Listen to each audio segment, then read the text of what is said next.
Yeah. Hello, my viewers on Facebook Live, my friends out there. Welcome to our live tonight. 欢迎大家今天晚上过来跟我一起互动。Selamat malam kepada penonton saya dari FB Live. Terima kasih bersama saya malam ini dan malam ini saya ada satu kawan saya nak introduce kepada anda semua.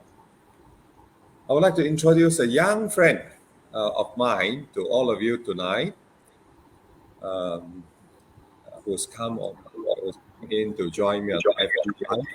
Yeah. Good evening, Michael. Good evening, Simon. Yeah, yeah. His name is Nathaniel. Yes, you can see him. This handsome young man on the right of your his laptop. Nathaniel is 19 years old. Nathaniel is studying as in SMK Batu Kitang. Am I right, Nathaniel? Yep. Yes, that's true. SMK Batu Kitang, yeah.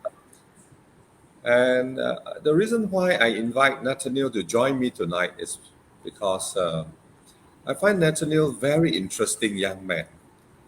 A very few young men his age is interested in politics, but Nathaniel is different. You know, at a very young age, Nathaniel loves politics, history, and politics, and so I thought this young man is very interesting. Yeah, Nathaniel. Yeah. Yeah. Say hi to your mom and dad for me. Oh, hello, mom. Hello, dad. Yeah. Hope you Yeah. guys can see me. Oh. Mhm. Oh, you're not in the same room, are you? Oh. No. Oh, I thought you're all together in the same room. Okay, Nathaniel, can you say something about yourself? I mean, how do you when did you first started to like politics and history? Yeah. Well, my lack of history comes first. So when I was young, my dad would usually watch this channel called the History Channel. I used to hate it a lot because it's old people documentary. It's not the cartoons I always like to watch.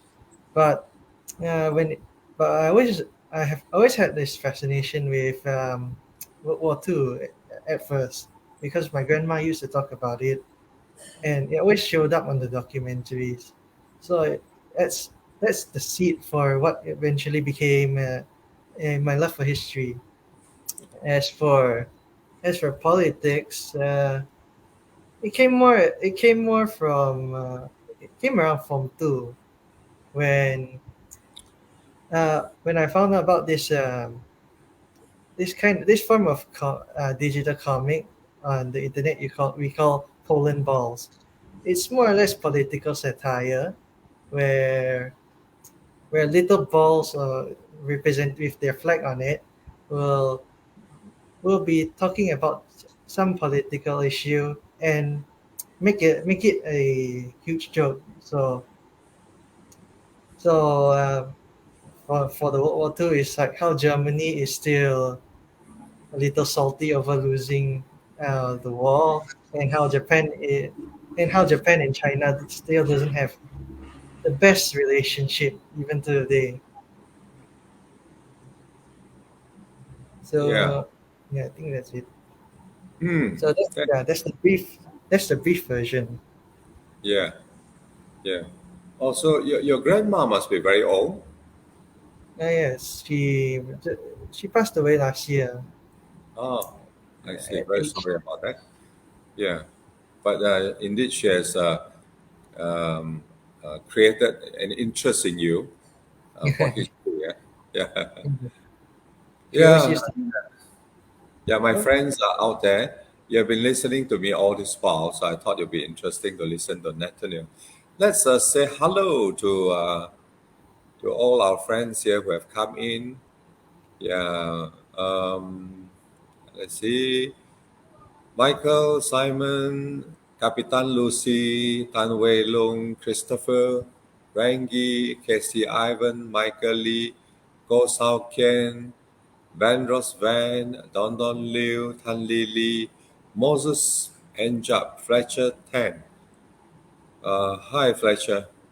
Hu Tek Hin, Davis, Ton Siat Singh, Manso, Muhammad Lukman bin Kipli.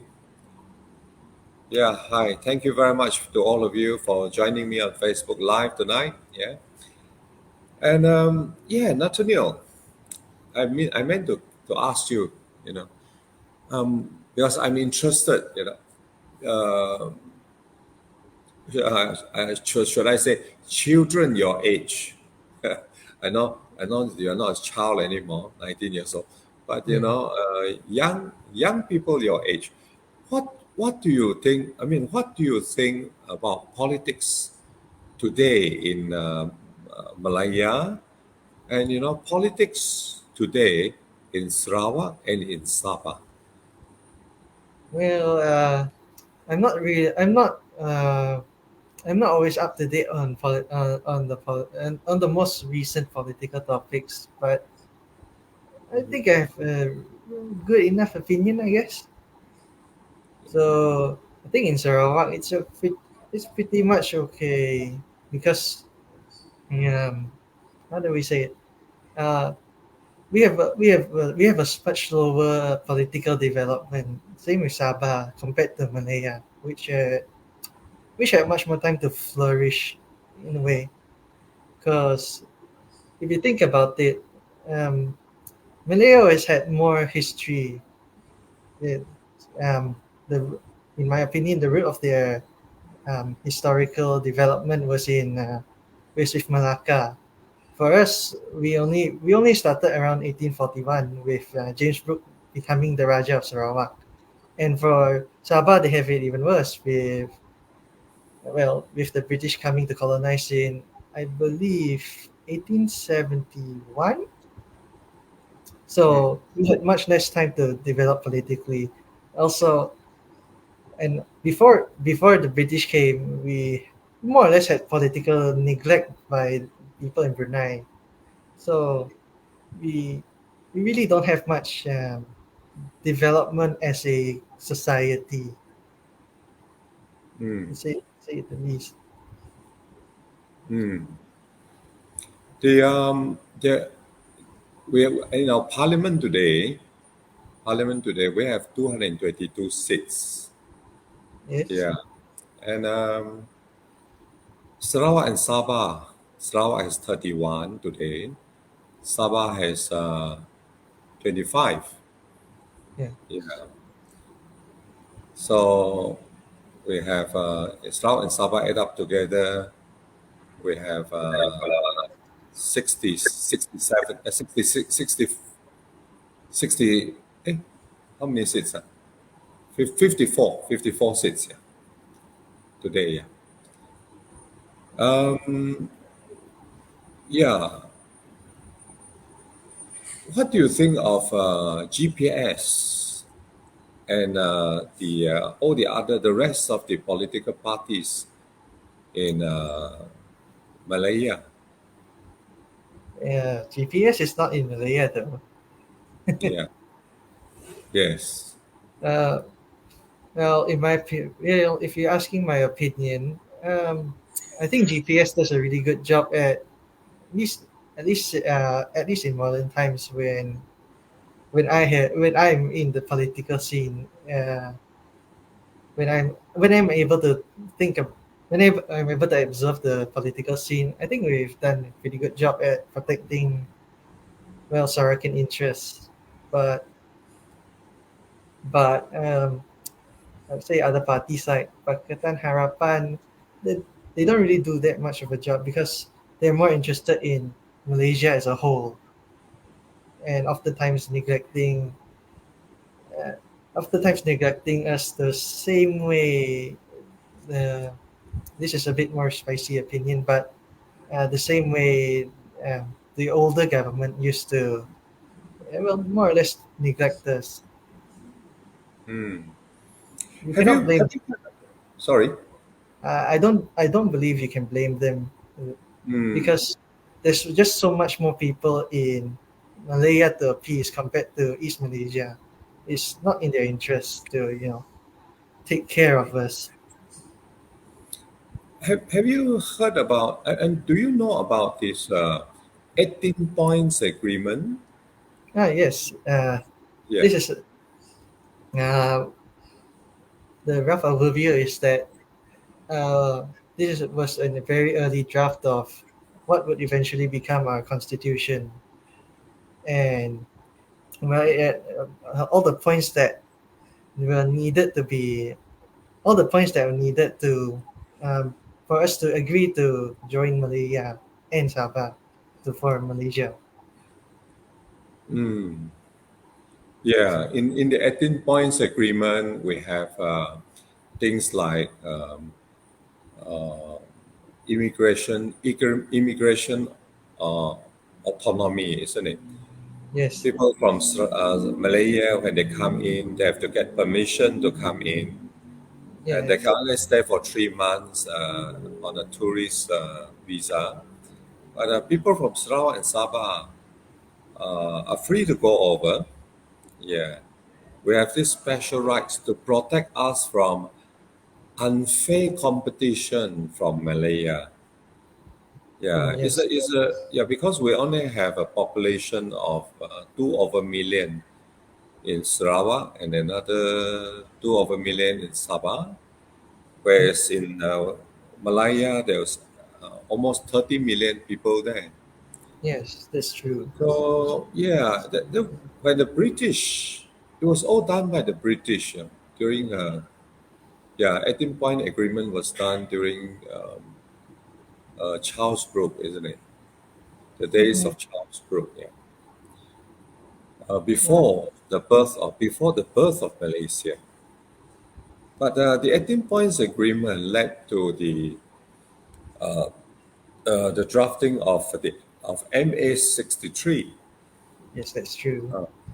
together with the Intergovernment Continental Report. Yeah, and that was the instrument relevant to the formation of Malaysia. Yep, that Yeah, is correct. yeah. That time Singapore was still with us. Singapore had one third seats in Parliament. Sarawak and Sabah held the other one third seats in Parliament, and Malaya hold one third seats in Parliament. Mm-hmm. Yeah, so it was pretty. It was a pretty balanced, I would say, Yes, entity, another Malaysian entity. yes, But the unfortunate thing was Singapore left, and Malaya took over the seats in Singapore. We was, Sarawak and Sabah was still very young then, and our people are still, I would say, very much naive and ignorant about politics and the formation of Malaysia. yes, Whereas the people in Malaya were more well educated then, with more professionals. Yeah. So so to me, it was a kind of very unfair, isn't it? Yeah, yeah, it is. we should have half and half. Eh? Yeah, 50% sits in Malaya, the other 50% should be in Sarawak and Sabah. But unfortunately, it was not the case. Yeah. Anyway, yeah. So we have landed ourselves in a situation today. But the good thing today is MA 63 is now enshrined in the federal constitution. And MA 63 basically immigration laws, yeah, protect the infiltration of others to Sarawak. So we're kind of protected that way. The land, all the lands should belong to Sarawak. Yeah, that is true. Theoretically, oil and gas belongs to Sarawak. Mm-hmm. Um, the only unfortunate thing is, um, the oil and gas is now controlled by Petronas. Yeah, Yeah, we have this Petroleum Development Act. Yeah, and we had this. Yeah, the the PDA lah, which mm, controls our oil and gas. So um, almost 80 billion of our oil and gas a year is siphoned to Malaysia, siphoned to Malaya. Yeah. yeah, If those oil and gas are with us, we would be, very, very wealthy. Yeah. yeah. That would definitely be true because we're the side with the oil, Mm.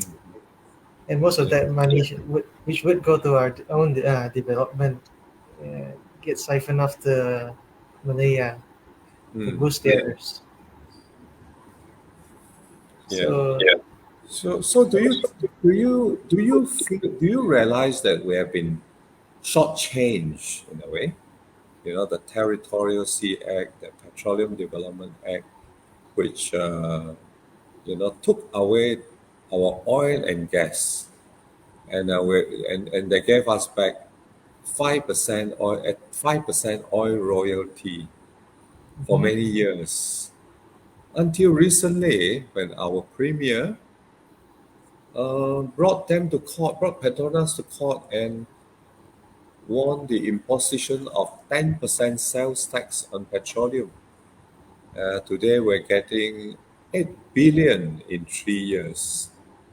Additional income of 8 billion in 3 years. Yeah, I don't feel it's enough.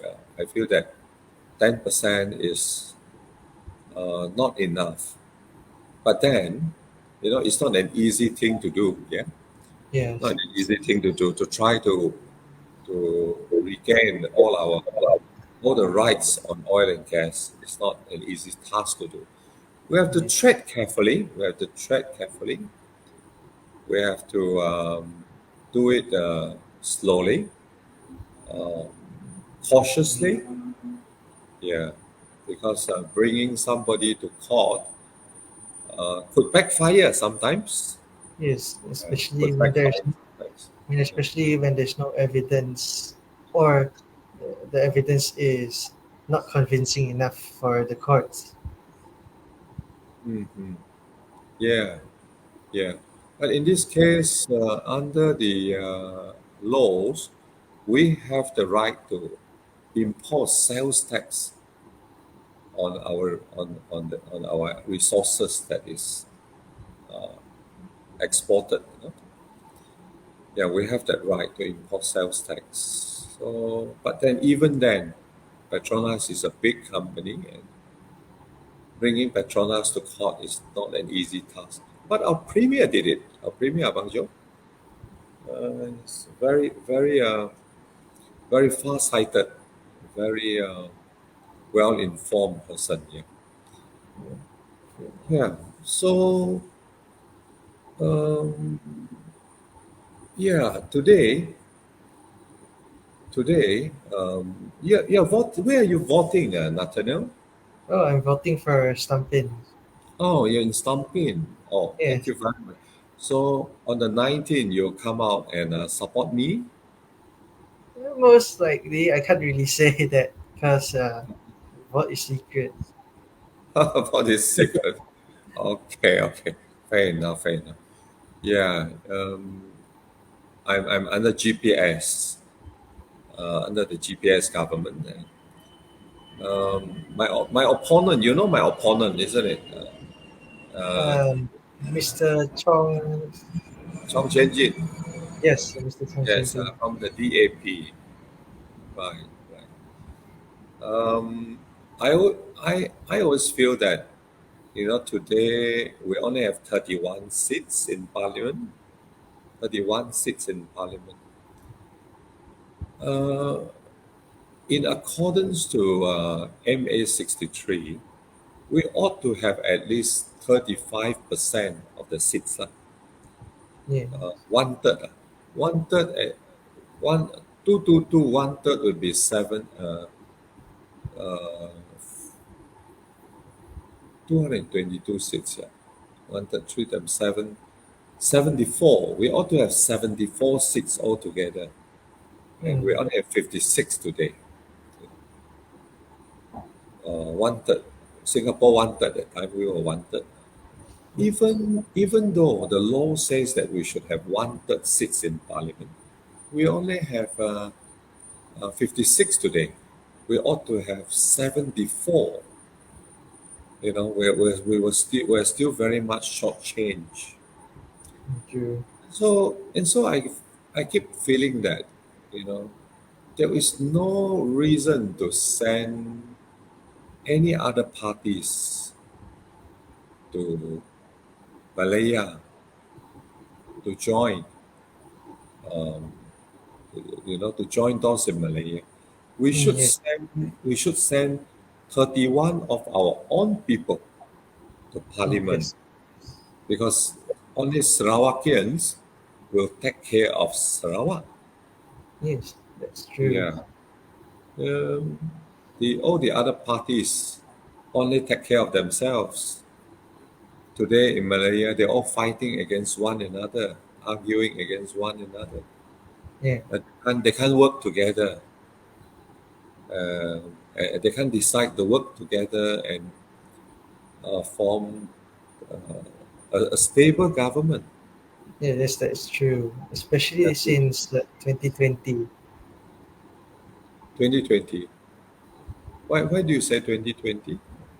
because well, Mahathir resigned, and the government effectively went haywire, and we faced most of this instability.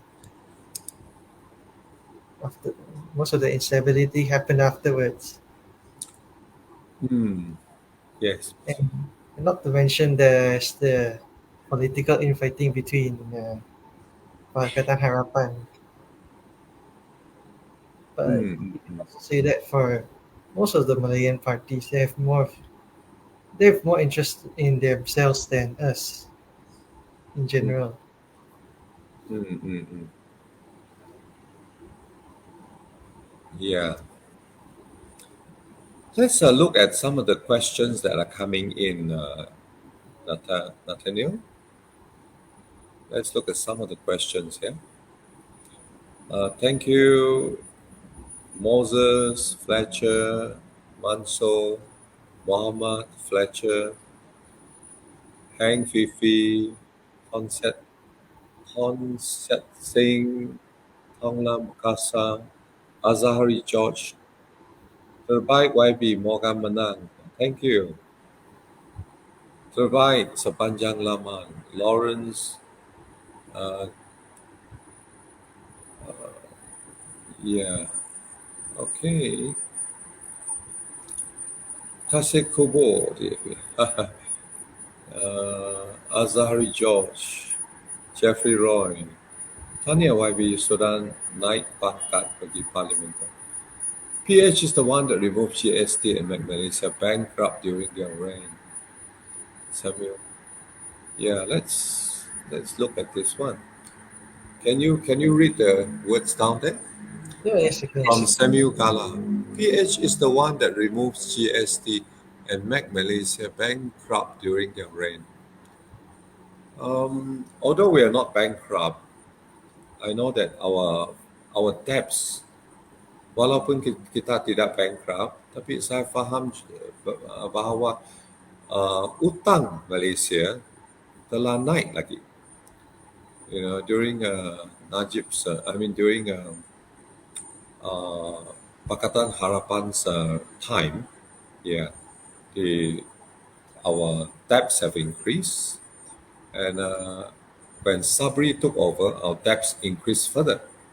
I think it's because of the uh, uncertainty in politics that drives all this, that makes all this, that makes our economy weaker and therefore less competitive, and which makes our debts increase. Yeah. Yes. Yeah. So yeah, Samuel, thank you for your comments, and Tan let's see what Tan Wei Ling has to say. Kuching Sarawak mengalami banyak perubahan sudah. Dari segi pembangunan, menambah baik jalan raya, semua atas jasa dan pengorbanan khidmat tuan-tuan semua yang berkhidmat untuk rakyat. Terima kasih, YB. Yeah, in Sarawak it's different, no? Uh, yeah, in Sarawak is different. In Sarawak we have done quite a lot over these years, and the wonderful thing is we're getting more and more. Uh, I would say we're getting wealthier and wealthier day by day because our premier knows how to improve our economy. Yeah, and our premier knows, by imposing this uh, sales tax, is able to get 8 billion over the last 3 years, and we're going to continue to get 8 billion every 3 years. Yeah, yeah. What do you think, Natalia? Natalia? Nathaniel. Nata- Uh, Natania? Nathaniel. Yes. Natania? Yeah. Yeah. I think yeah, well, I think having the extra income for more development projects is very good. So if you ask me, I think that I think it should not just be concentrated in just coaching. It should also go to more rural areas to help improve accessibility with uh, with the wider world.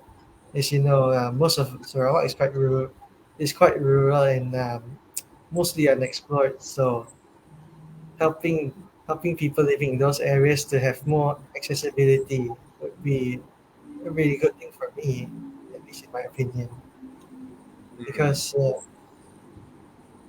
Because if more people have more accessibility, then more people will get to learn about things, and well, education is the best path to change, as I believe Nelson Mandela once said. Mm. You're right. Uh, you're quite right, Nathaniel. First, you mentioned about roads, infrastructure, which will improve the lives of our people. Yeah, bring in economic activities, and therefore improve the income of our people. Yes, Roads, huh? And that's exactly what the government, the GPS government, is doing today. Our premier has put in a lot of money, um, building coastal highways, uh, building the second trunk road, and trying to connect, Limbang with Lawas to yes, bypass Brunei, to make Sarawak more accessible. And apart from these major roads, there are a lot of minor roads done by JKR along the length and the breadth of Sarawak. This is what is happening today. And so you find all our contractors, they have work to do. The bigger contractors have, bigger projects, bigger road jobs, and the smaller contractors have smaller access roads along the length and breadth of Sarawak to do. So everyone has got a job. Everyone has got work to do. Yeah. Um, and the other, yeah. What else did you say again apart from the roads? You Well, mentioned, better education. yeah, education. You're right again. Our premier has actually said, that those who can study, he would like to see one day those who can study, Yayasan will provide the scholarship for them to study. And our premier even said to those who have can obtain good results and unable to enter universities in Malaya, please consider to enter universities in Sarawak. So if we are Sarawakians and we cannot get a place in a university in Malaya when we have good results, we are kind of guaranteed a place in Sarawak to pursue what we want to pursue, to pursue what we want to pursue under Yayasan scholarship. I thought that was a brilliant idea and very wise of our premier with his very generous uh, yeah Mm. uh, being. So I think I think with that we will be able to build human resource, good human resource, yeah? And we need all this human resource to uh, to drive Sarawak to another level. Yes. We need educated a lot of educated young people like yourself. Yeah. I would not say I'm exactly educated. Yeah. We have a lot of big projects coming up. Yeah, hydrogen is one of them. Mm. Yeah, the Japanese, the Koreans, they're coming in to team up with Sarawak to produce hydrogen, and we're going to export that to the rest of That the would rest of be the world. I think, yeah, but China, Korea, Japan, they'll be using a lot of hydrogen from us. Yeah, that would be amazing, especially because that would mean we have even more. We get to build up our economy not solely based on oil and helping to diversify helping to diversify our income and exports. that's true. That's true. That's true. We don't have to depend on oil 100%. You're right. You're right. That will improve our economy. And the other thing that our premier did was to create a sovereign fund. Have you heard about this sovereign fund thing, Nathaniel? What And how is the much do you know about this? what is the name of this sovereign fund? Um, yeah, Singapore is doing very well. Norway is doing very well. A lot of countries in Europe have this sovereign fund. I mean, they save money under this fund, which gives a lot of interest. You know, the bank only give 2% interest, but this sovereign fund that we invest in will give us a bigger return. Yeah, it's like all those mutual fund, you know, all this kind of stuff. But then it's not mutual fund, it's a different kind of fund. I'm not good in banking, but I know that this sovereign fund, when we invest, will give us a good return, a very good return. It's safe. The investment is safe, and it gives us a good return. And that's because when we get 8 billion in 3 years, every 3 years, that's a good amount of money, good a nice sum of money.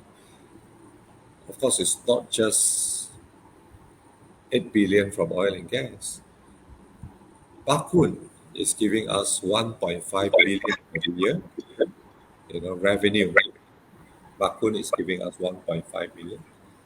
And we're selling electricity to Indonesia. And so we're making a profit of almost 1.5 billion just from Bakun itself. And yeah, our methanol, we are expecting 3 billion a year from the export of methanol in the future. Of course, in the future, it's all in the plans. And hydrogen as well. Yeah. All these are giving us a lot of income. And so, but we're not Harry Potter, are we? No, we're And therefore, definitely not. and therefore we cannot say um, turn this 8 billion into beautiful infrastructure like Yeah. Brunei, like Singapore. It took them years to develop. Even China needed 30 years, to turn the whole landscape around from a very poor infrastructure country to one that is very modern. Even China need 30 years to do that. That is considered, extremely fast already. And so because we are not Harry Potter, we cannot uh, use the money overnight and turn Sarawak into Brunei or Singapore. And so our premier is very smart. He's going to create a sovereign fund. We'll keep this money in our sovereign fund um, through investment by our own bank. Do you know that we have a bank of our own, Sarawak? DBOS? Ooh, this is Yeah. new. This is new to me. I did not know that. Yeah, we have a bank of our own. Yeah. It's called DBOS. And, and so all this money that is going to be invested by DBOS under a sovereign fund will create even greater wealth for Sarawak. And so as we plan and as we come up with you know development plans, we'll have the money to develop it. When the drawings are ready, when the projects are ready to be tendered, the money will be there because we have a, we have it all in under the sovereign fund and in our banks. The boss will lend money to projects to be implemented in Sarawak. So I see a bright future for Sarawak. Yeah, don't you think so, Yeah, Nathaniel?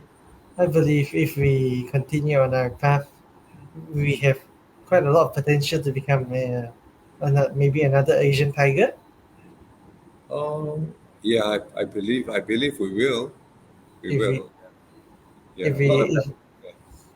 if Mm. we do if we do things responsibly and well and have the patience to do it and keep on planning long term. Uh, maybe your generation might not be able to get to fully experience it, but ours will definitely will, and our grandkids might 100% enjoy the benefits of our sacrifices. Hmm. That's a very that how do you call it? Your comment just now is very very well thought of. Yeah. I'm very happy. I mean, through this conversation, I realized that you actually knows that the effort that we are putting in today, the efforts by our premier, you know, he's already 70 plus. Yeah, um, yeah, just over 70, like, still young, still young. Yeah. And people like myself, in my 60s now, um, you're right to say, the efforts put in by us today getting, that this Dato Sri Wan Junaidi, the MP for Sadong, for Santubong, yeah, the MP. He managed to, you know, get Parliament to agree to enshrine MA63 under the federal constitution. That was, I thought, a wonderful thing to happen. And because he did that, we're now in a position through the process. I mean, through the laws that are available, to demand for what is rightfully ours in Parliament. You Mm. know, Malaysia with Sarawak and Sabah is kind of different.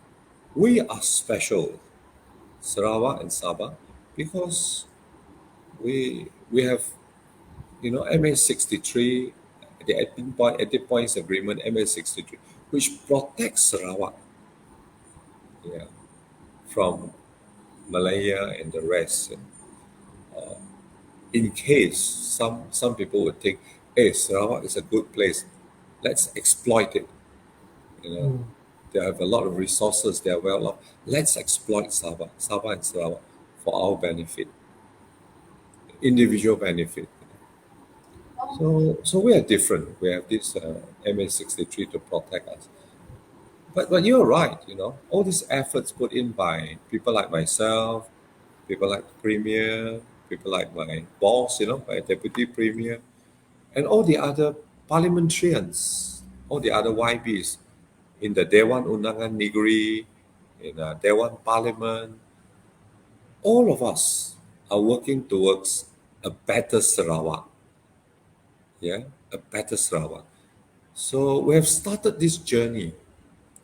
We have tried to rectify things which are wrong through Parliament, and when we're set on this journey, we're creating this path, so to speak, for for yourself to take over, and you have the laws behind you. You have MA63 enshrined in the federal constitution. You will be able to pursue this even more diligently than us, more religiously than us, to benefit people your age and your era when you get older. When you get older, lah, now you're only 19, Yeah. uh, then the Chinese have a saying, 前人种树，后人乘凉. It means that we plant the trees, you get the shade. If we don't plant these trees, you have no shade. If you're Yes. hot, no shade. Yeah.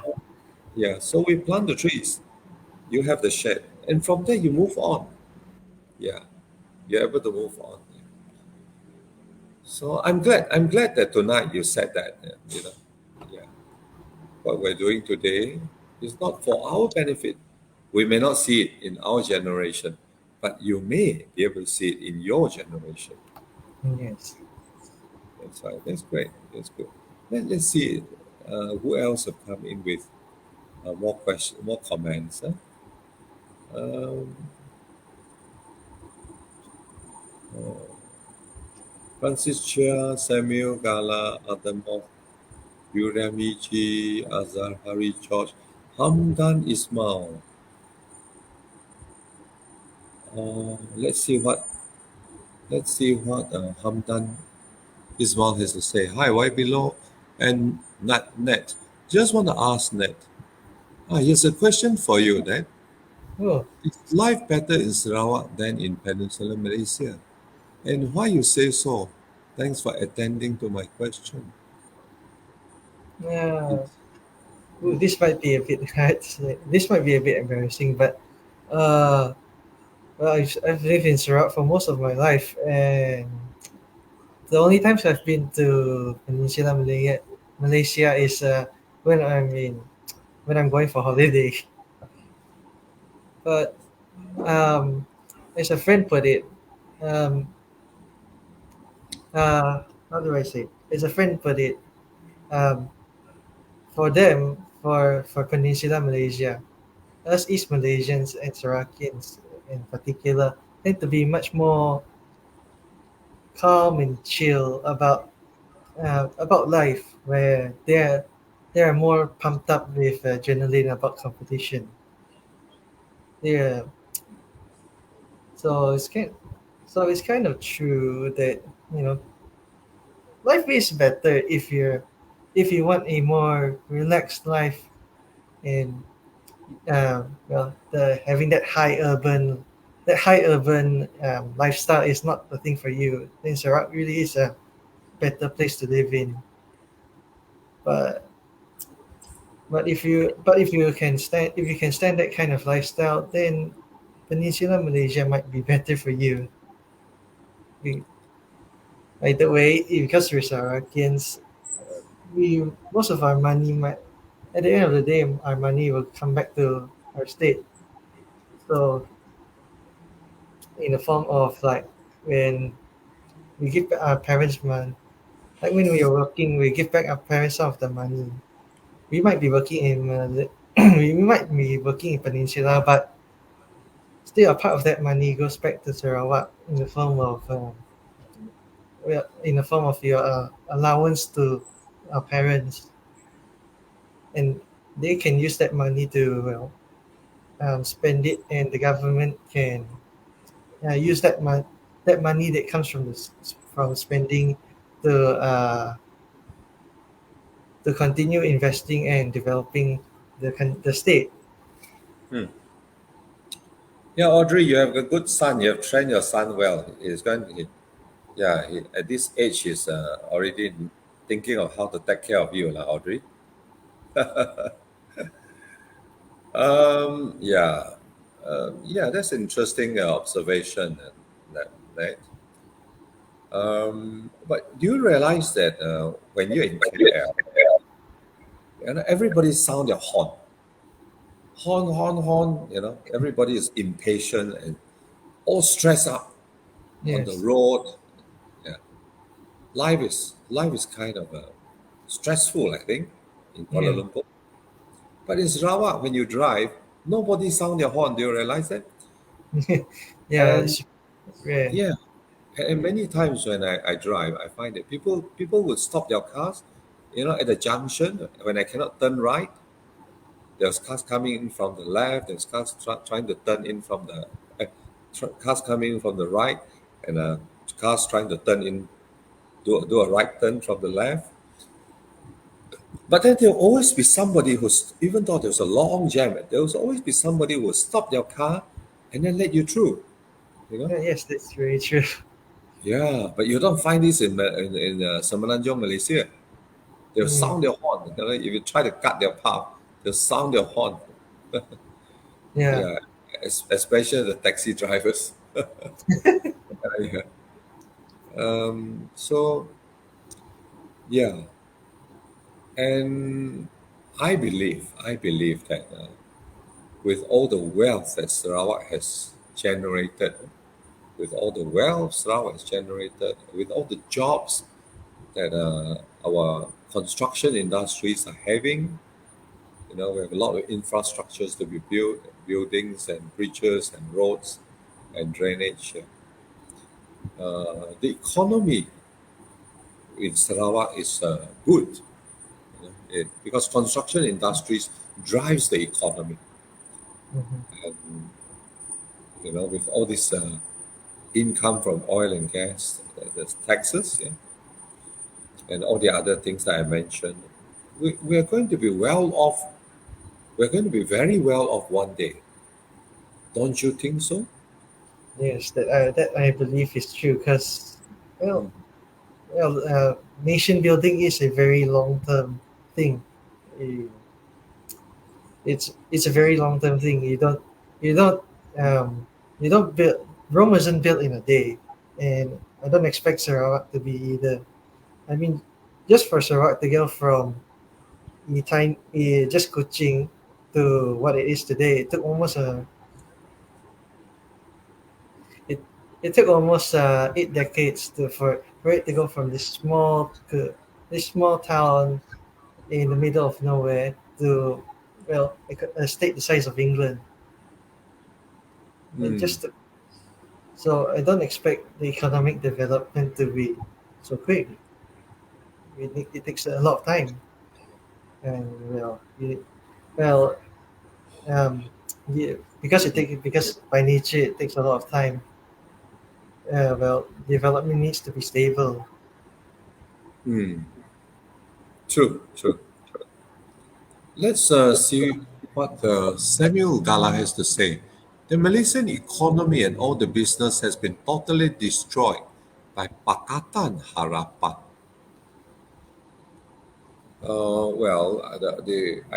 Yeah, I kind of agree with Samuel. Even if it's not totally destroyed, our country's debts went up, the stock market came down, and inflation is high today. Yeah, and there were many taxes that were imposed by Pakatan Harapan. Then one of them is inheritance tax.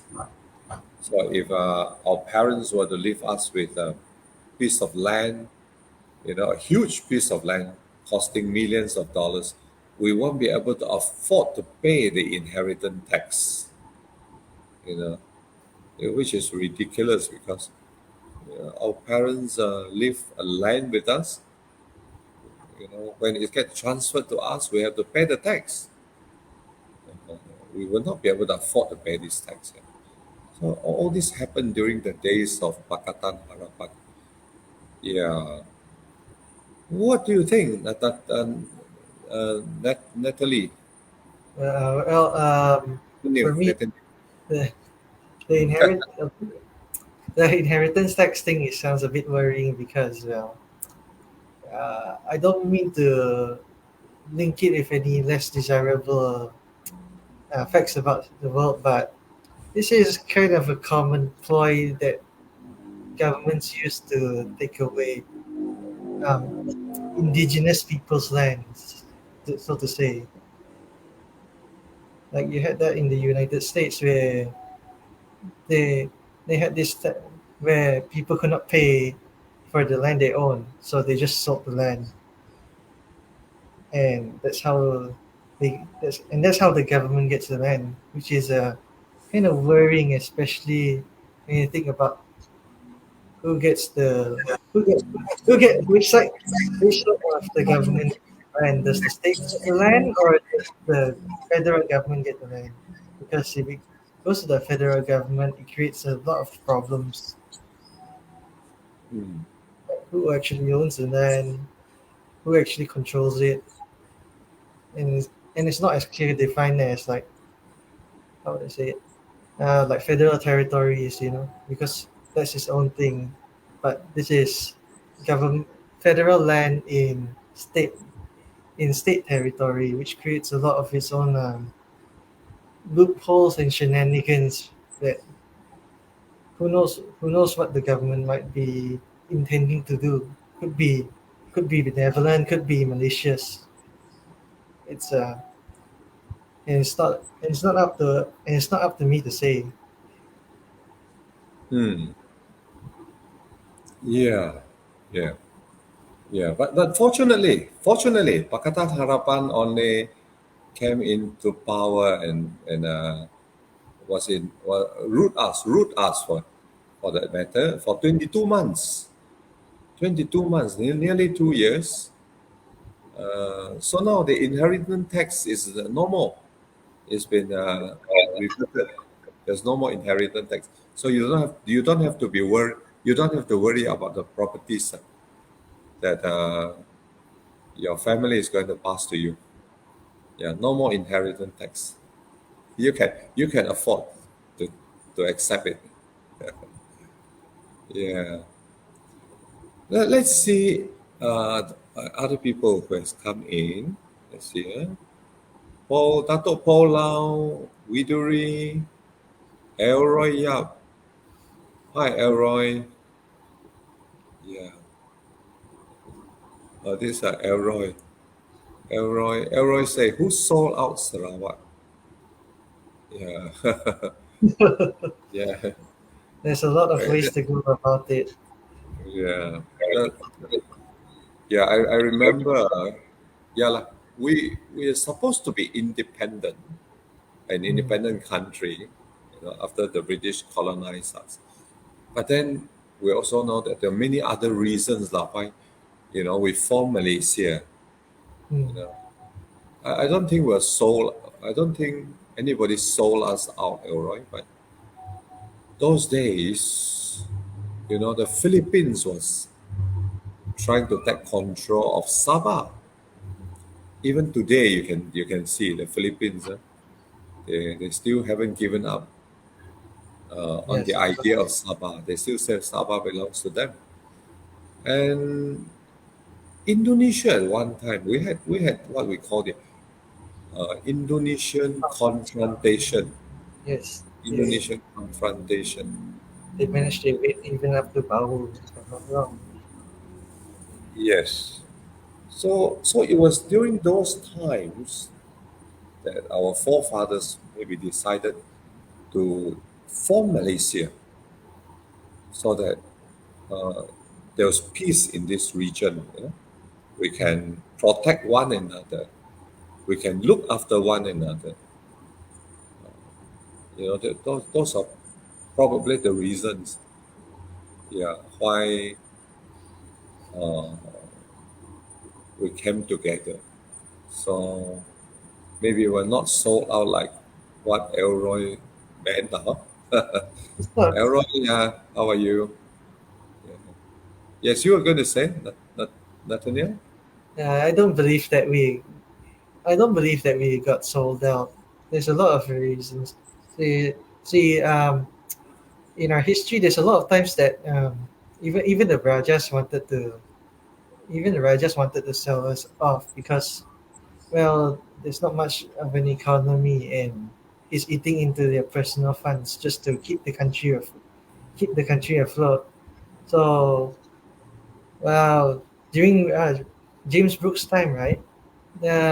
He was considering uh,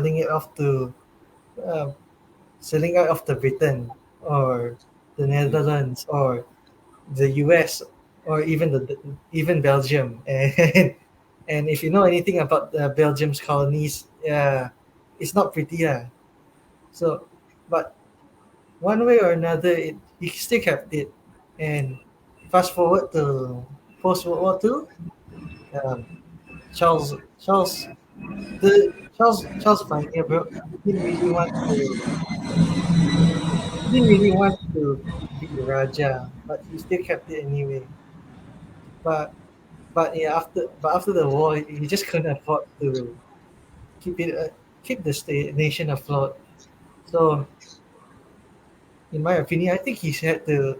It's more of um, circumstances that forced him to sell it to Britain under the promise that you would take care of this land I give you and make sure you keep my promise on behalf of me.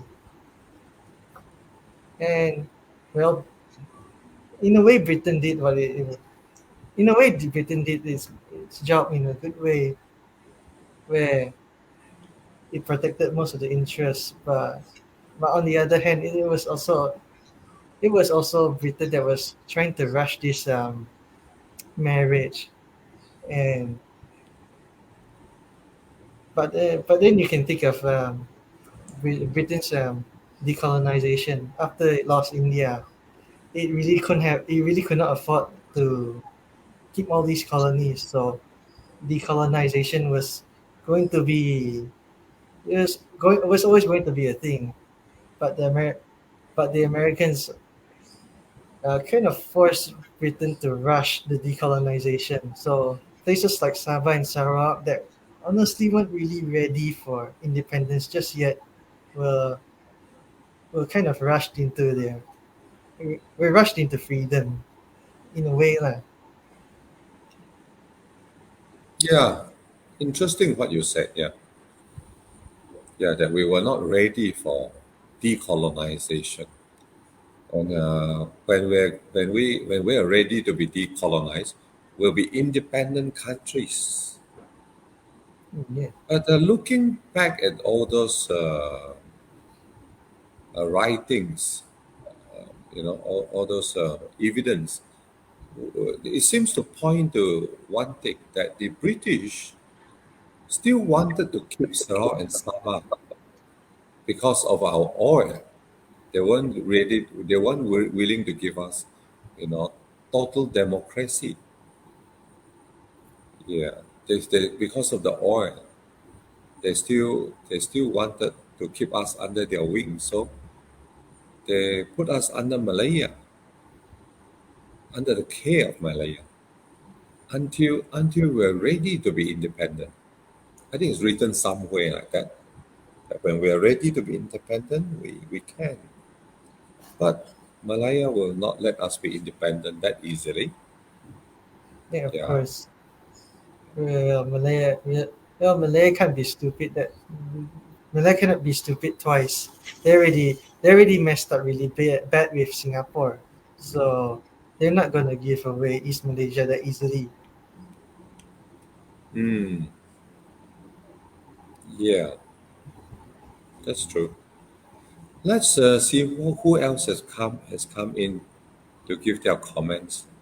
Paul Lau, good luck and all the best. Paul Lau, Dr. Paul Lau, thank you for joining me on Facebook Live, and Nathaniel as well. Kamsia Brahim, Ahmad Asad, good night. Pamela Gan, Andrea Augustine. Oh, this young man has something interesting. Andrea Augustine, what does it say? Okay, at least we get 5% royalty, 5% sales tax from Shell, Petronas, and Protamina will be more than 20% that Chong promised. And it's nothing, just cakap kosong saja. Yeah, yeah, Andrea Augustine, thank you for your comments. You're right about one thing, about this cakap kosong thing. You're right, yeah.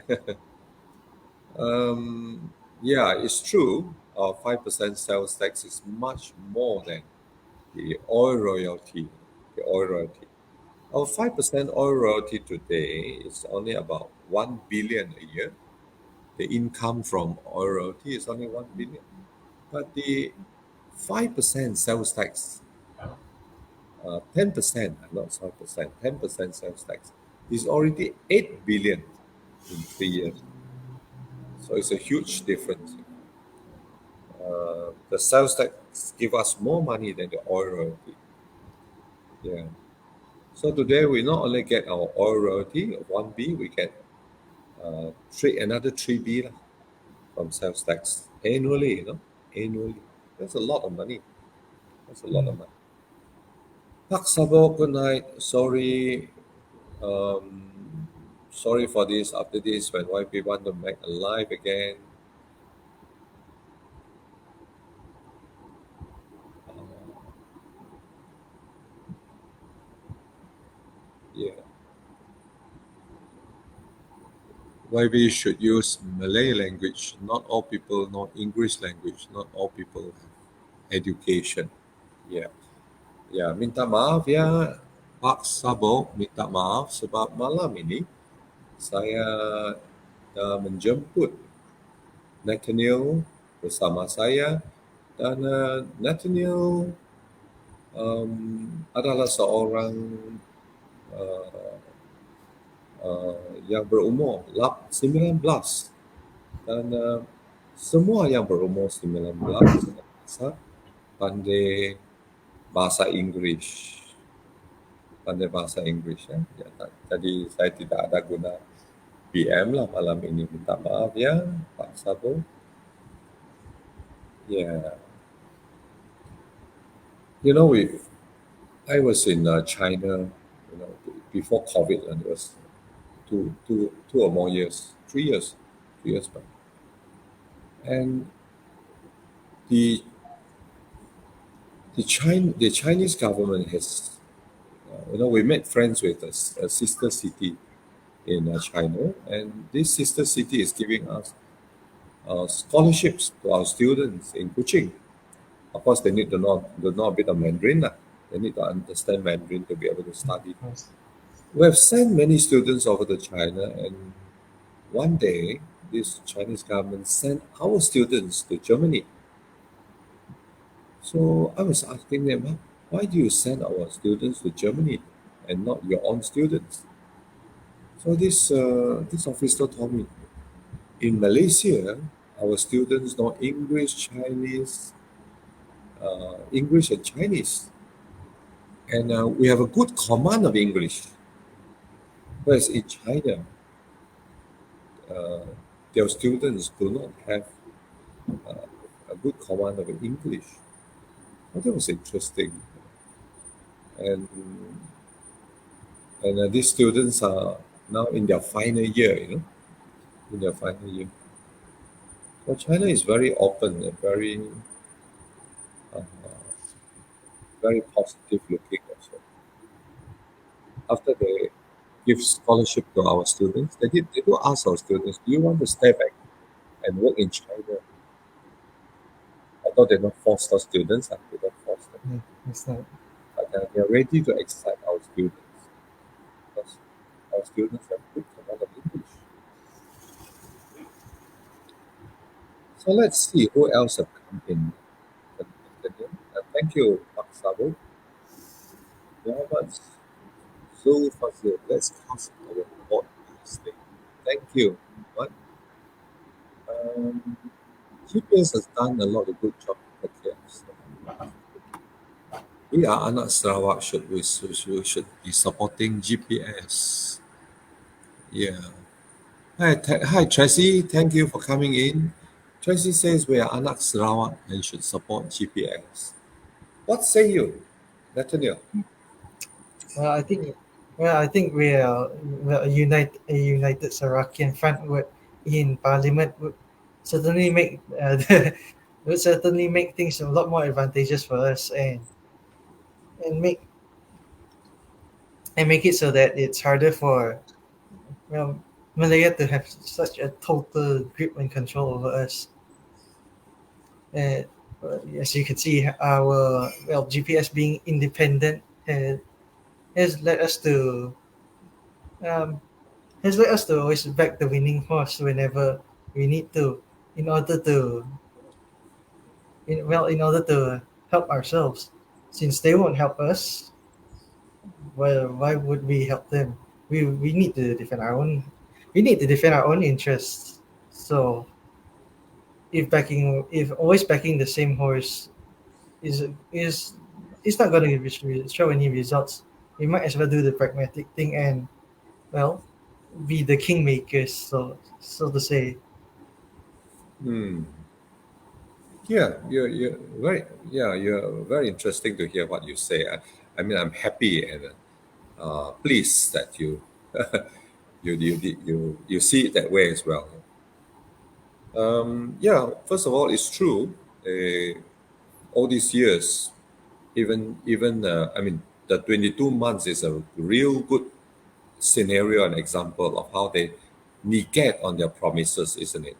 Or our manifesto is not the Bible, Uh, although we promise to acknowledge MA63 and respect it, we don't have to do it now after the election. And Mhm. yeah, the promises we made, cannot be achieved because we have no money. So yeah, it's kind of sad in a way, but that's reality. Lah. They don't take care of us. Lah. The Semenanjung parties don't take care of us. Don't take care of Sarawak. And so we have to depend on GPS. So GPS is the only party, Sarawak-based party, 100% Sarawak-based party that will take care of Sarawak. So we have to group ourselves.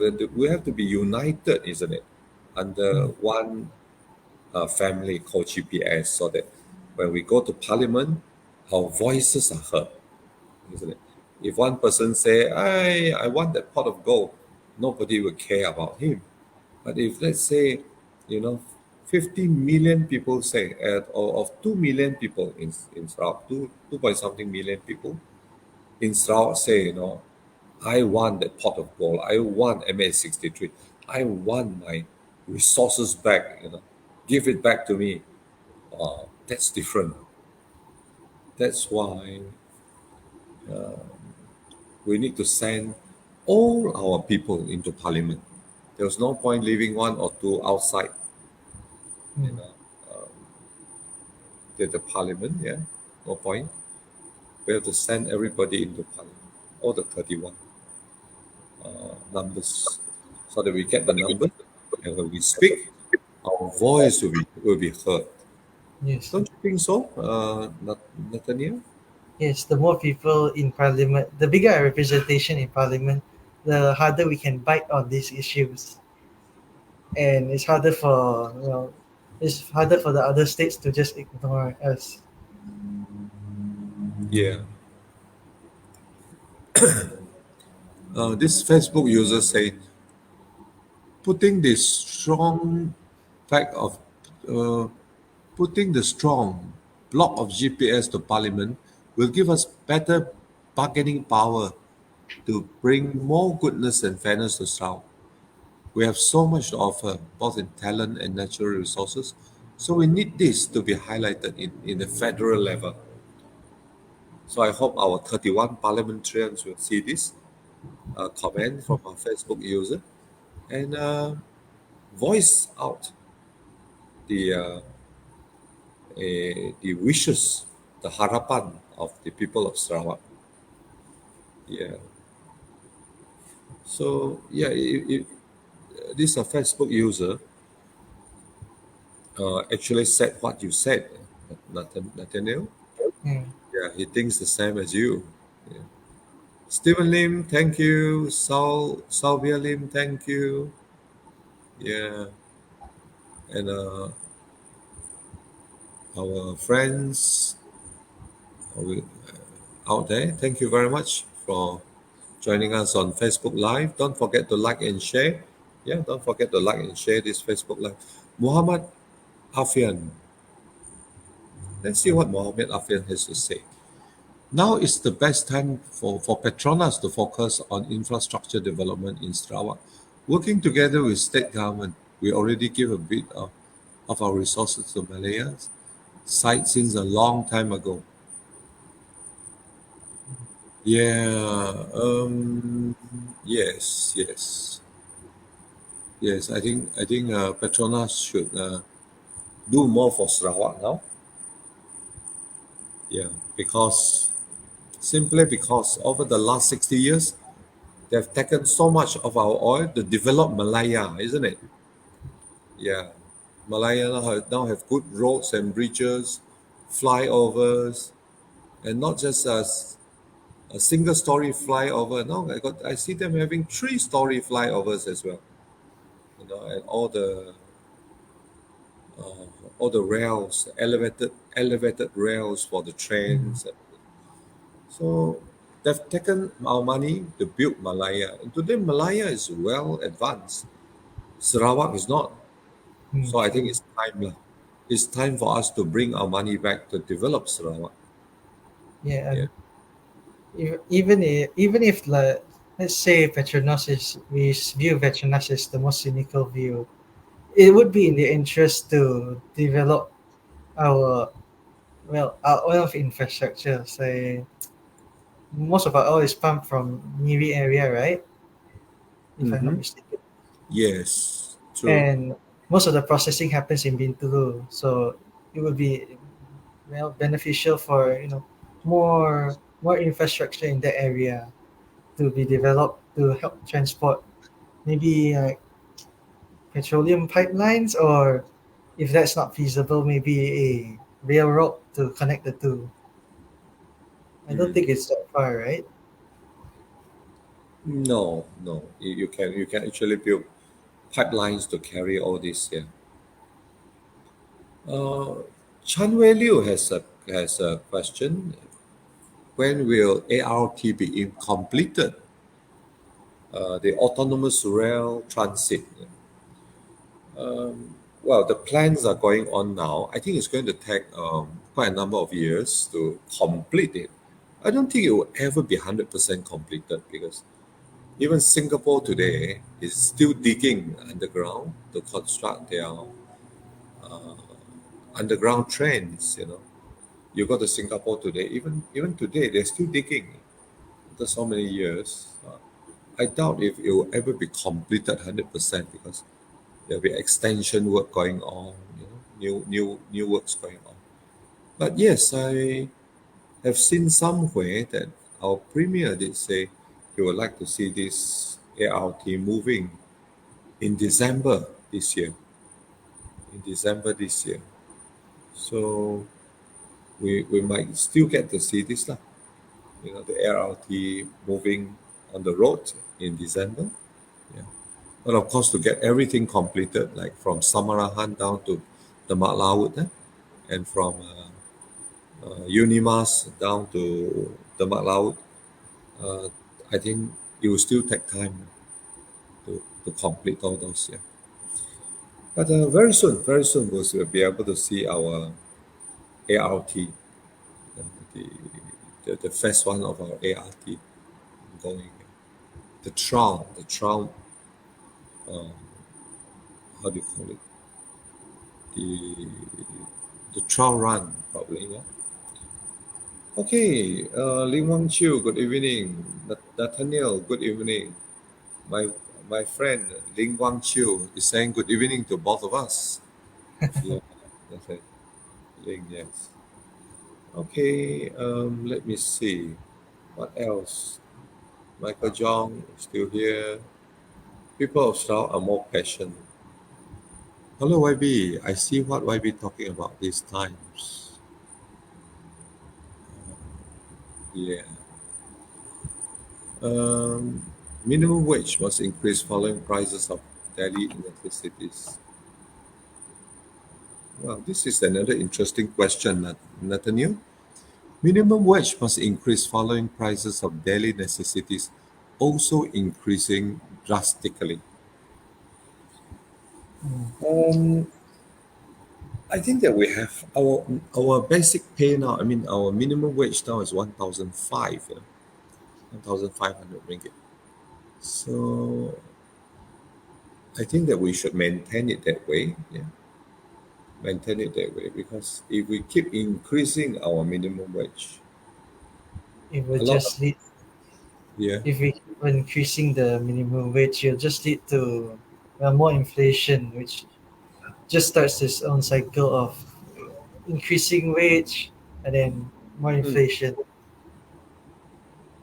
yeah, Uh, I think a better way to do it is to increase the productivity, which increase productivity of what we can, what we have, so the prices would go down, but go down in a natural and stable way in order to prevent this kind of um, excessive inflation.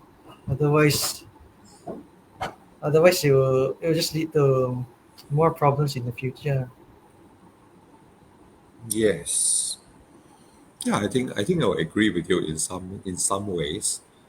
I think our minimum wage cannot go too high. Um, the people who are getting a salary should be able to sell their expertise or their ability, their capabilities. Like you said, Nathaniel, the productivity must go up. Yeah. So if we are productive, our salaries should go beyond the minimum. Lah. Yeah. And I also believe that, you know, we must all work to earn our meals. Yeah. Yeah. So, and if our country is rich, that's also one way of looking at it.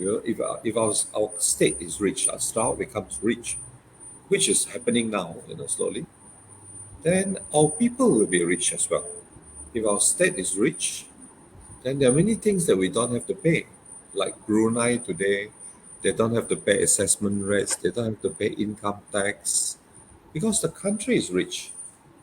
the government is financially very sound, and so the people are not burdened with having to pay, all kinds of things. And so the take home salary is used to go cinema, buy food, drinks, enjoy, because education is free, um, social housing is there, and there's no income tax to pay. Maybe you don't feel it, Nathaniel. Your parents will feel it, yeah, because after earning, doing hard work, a part of your salary will go into taxes.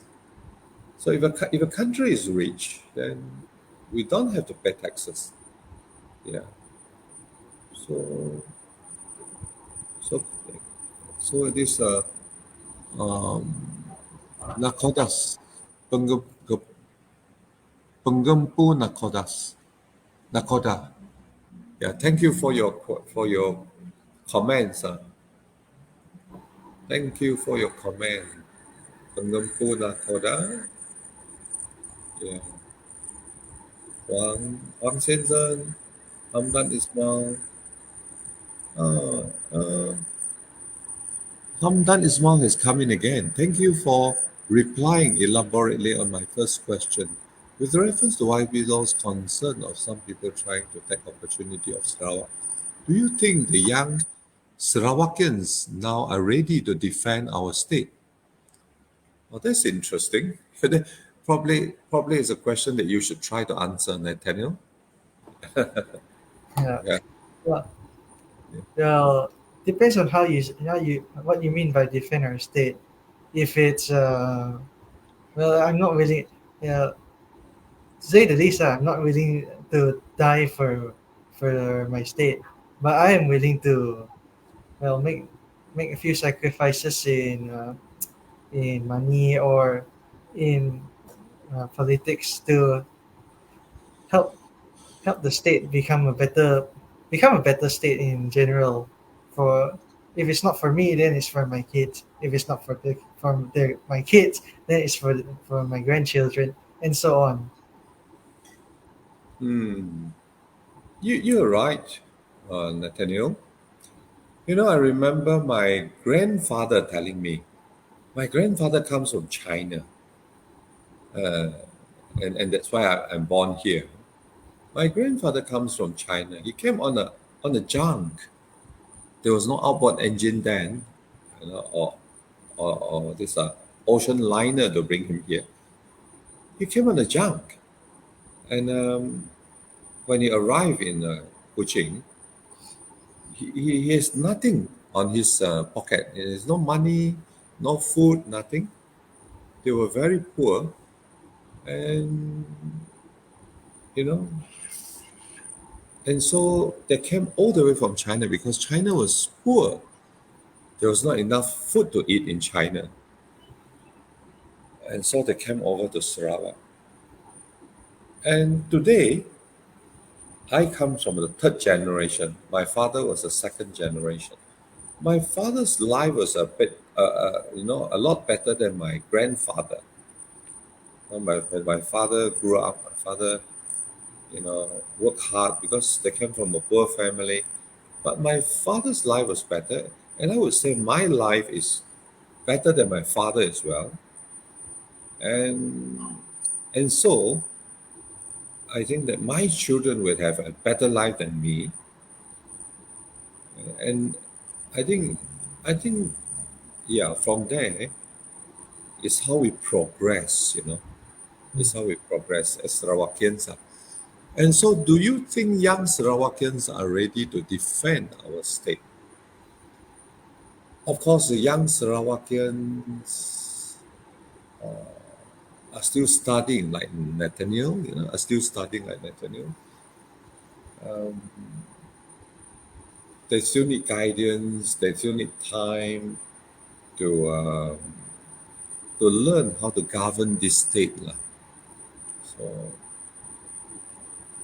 but then, people like us, your parents, Nathaniel, your parents, myself, we being elders, we're supposed to guide you. Mm. Yeah, we're supposed to guide you, and so through proper guidance, we will be able to bring you up to become leaders who are able to defend Sarawak.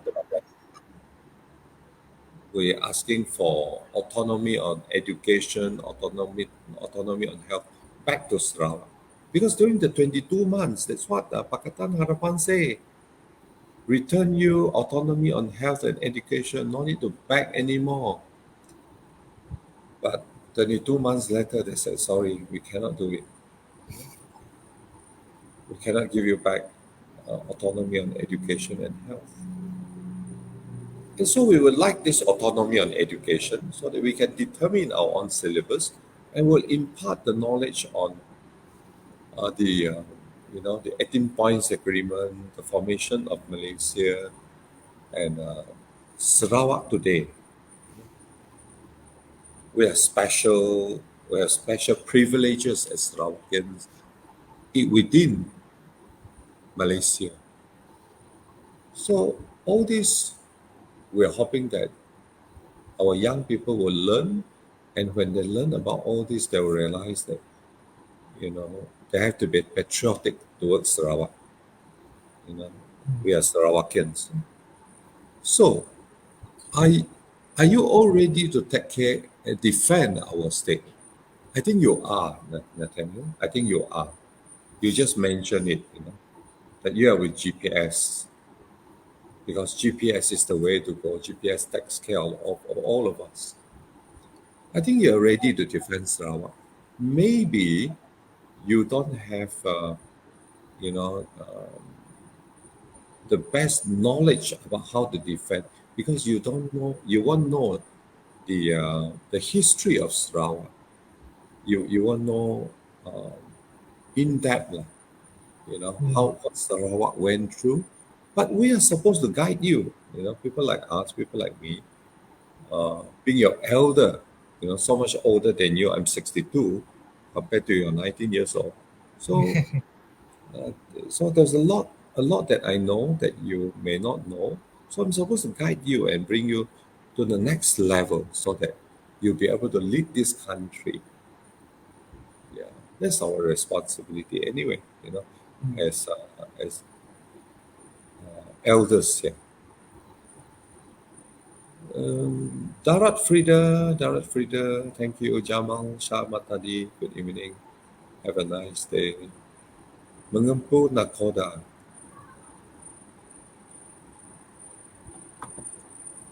Let's see what Mengempu Nakoda say. How about issue Johor, Sarawak, and Sabah? Did plan trio states gonna build new government, or it was just rumor? I think this is just rumor lah. I don't think Sarawak will want to team up with any of the states in Malaya. I believe that Sarawak will want to be on its own. Yeah. I do have an interesting opinion of this. Hmm. Because Johor was the last state to be colonized, at least fully. Because, and I think this is what makes them feel a bit more special. The same way how Sarawakians and Sabahans feel special in their own right. Because, well, for us we have our own unique history. Sabah is also kind of their own kind of a outsider when it comes to historical developments within Malaysia. And then there's Johor that is on its own. For it was the last state to be colonized, so they have that sentimental feeling that they're unique. Not to it. So I think it could work, but whether it's sustainable as these three states how well these three states can cooperate, that's more of the challenge, in my opinion. Hmm. Yeah, I think we should let the Malaya take care of itself. That Isthmus Malaya with its 11 states. Because if Malaya is one entity, they're able to take care of themselves. Mm. Yeah, north-south highway, east-west highway, they'll be able to take care of themselves properly there. Sarawak is different. Sarawak and Sabah, we have a different constitution. Yeah, the state laws are different. We're protected. You know, land is ours, resources is ours. It's all stipulated there very clearly. Yeah. Hmm. Yeah. No, I don't think Sarawak would be ready to join with any political part. I mean, any parties in Malaya. We will. We're getting wealthier and wealthier anyway. So if we There's join with anybody, we have to share our wealth. Yeah. So I don't think we need to at the moment. I think we can be on our own. Yeah. I think we can better take care of ourselves. Anyway, we are almost coming to the end now. Nathaniel, okay. almost coming to the end of our live. We've gone more than 1 hour now, 1.5 hour already. I mean, time does fly by. Yes, time just fly by, isn't it? Yeah. Mm. So I would like to say good night to yourself. I would like to say good night to our viewers. Saya nak mengucapkan selamat malam kepada penonton kita dan kawan-kawan yang bersama kita dalam FB Live malam ini. 谢谢大家跟我们在一起，今天晚上一起互动，一起谈谈当前的马来西亚的政治，还有我们沙捞越的政治。我要感谢我们今天晚上的这位朋友，saya nak mengucapkan terima kasih kepada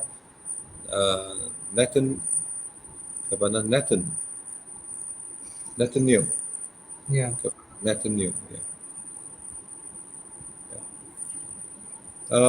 So when are you coming back to Sarawak, Nathan? Oh, I should be coming in just during the holiday, the election holiday on the 17th. 17, you'll be back, huh? Yeah. Hmm. Okay, that's good. So let's call it a day, Nathaniel, and say good night to our friends, All right. Good Facebook night. Live. Yeah, Yeah. yeah, Good night, everyone. yeah, yeah. Good night, everybody. Terima kasih, and see you all again tomorrow evening. Yeah. Good night, and tomorrow evening I've got another guest with me. Um, Her name is Dr. Miko. She's a lecturer with this no, Swinburne University, Dr. Miko. So we'll have a chat with her tomorrow night and see you all tomorrow night. Yeah. So good night, all, and have a good rest. Yeah. Bye bye.